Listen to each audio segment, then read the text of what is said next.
Which of the following is not the property of A equipotential surface.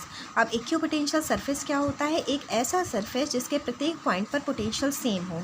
अगर कोई surface मान लीजिए plane है, तो अगर इस पॉइंट पर देखें तो भी पोटेंशियल, अगर जस्ट सपोज दैट 5 वोल्ट है तो यहाँ पर भी आपका 5 वोल्ट होना चाहिए, यहाँ पर भी 5 वोल्ट, यहाँ पर भी, मतलब उसके प्रत्येक पॉइंट पर पोटेंशियल सेम होना चाहिए, चाहे वो 5 वोल्ट 2 वोल्ट कुछ भी हो।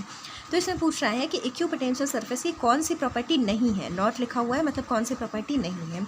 तो फर्स्ट प्रॉपर्टी पूछ रहा है कि क्या इक्विपोटेंशियल सरफेस एक दूसरे को क्रॉस करते हैं। तो ये प्रॉपर्टी आपकी they do not cross each other, वो कह रहा है कि इक्विपोटेंशियल सरफेस आपके क्रॉस नहीं करते हैं। तो ये सही होगा ऑप्शन, इसलिए क्योंकि मान लो एक इक्विपोटेंशियल सरफेस है और इसका हर जगह का पोटेंशियल 5 वोल्ट है, एक और इक्विपोटेंशियल सरफेस हमने ले लिया, उसका हर जगह का पोटेंशियल 2 वोल्ट है। अब मान लो इन दोनों को हम क्रॉस करा देंगे तो इक्विपोटेंशियल सरफेस कैसा रहेगा? कहीं पर वो 2 वोल्ट हो जाएगा, कहीं 5 वोल्ट हो जाएगा। इसलिए जो इक्विपोटेंशियल सरफेस होते हैं वो एक दूसरे को क्रॉस नहीं करते हैं। तो ये एक प्रॉपर्टी होती है। उसने पूछा है कौन सी प्रॉपर्टी नहीं है, तो ये आपका ऑप्शन सही है। तो क्वेश्चन के अकॉर्डिंग ये ऑप्शन गलत है, ठीक, क्योंकि क्वेश्चन में पूछा है कौन सी प्रॉपर्टी नहीं है और ये वाली प्रॉपर्टी होती है। सेकंड देखो, the rate of change of potential with distance on them is zero.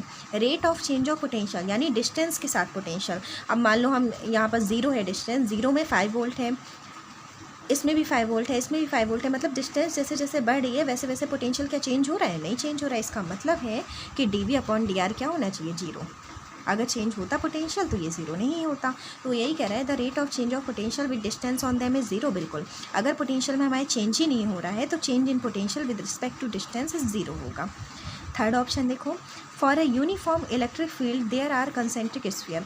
वो कह रहा है कि यूनिफॉर्म इलेक्ट्रिक फील्ड होती है तो जो इक्विपोटेंशियल सरफेस होता है वो स्फीयर हो सकता है। नहीं, अगर आपकी यूनिफॉर्म इलेक्ट्रिक फील्ड है तो आपका इक्विपोटेंशियल सरफेस केवल एक प्लेन हो सकता है। क्यों हो सकता है?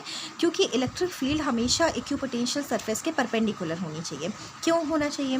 देखो, इलेक्ट्रिक फील्ड की डायरेक्शन ये है और सरफेस की डायरेक्शन ये है। तो अगर हम इलेक्ट्रिक फील्ड का जो कंपोनेंट है वो सरफेस की डायरेक्शन में अगर निकालते हैं तो कितना आ जाएगा? E cos 90। तो cos 90 का मान कितना होता है? 0, मतलब इलेक्ट्रिक फील्ड 0 हो जाएगी। और इलेक्ट्रिक फील्ड 0 हो गई तो एक फॉर्मूला हम जानते हैं, E = dV/dr। तो E बराबर 0 हो गया तो चेंज इन पोटेंशियल 0 हो गया। और चेंज इन पोटेंशियल होने का 0 होने का मतलब क्या होता है? पोटेंशियल प्रत्येक पॉइंट पर सेम है, मतलब वो एक इक्विपोटेंशियल सरफेस बन रहा है। अब मान लो अगर हम यहाँ पर स्फीयर ले लेते हैं तो स्फीयर में इलेक्ट्रिक फील्ड की डायरेक्शन आपकी परपेंडिकुलर नहीं हो सकती।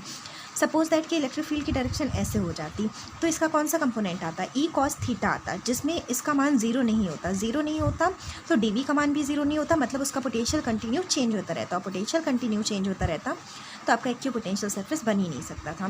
तो यहाँ पर स्फीयर की जगह आपका प्लेन होना चाहिए, मतलब ये एक प्रॉपर्टी आपकी नहीं है। ये वाला ऑप्शन आपका गलत होगा, ठीक, क्योंकि पूछा था कौन सी प्रॉपर्टी नहीं है तो ये प्रॉपर्टी नहीं होगी। अगर इसकी जगह प्लेन लिखा होता तो ये ऑप्शन सही होता।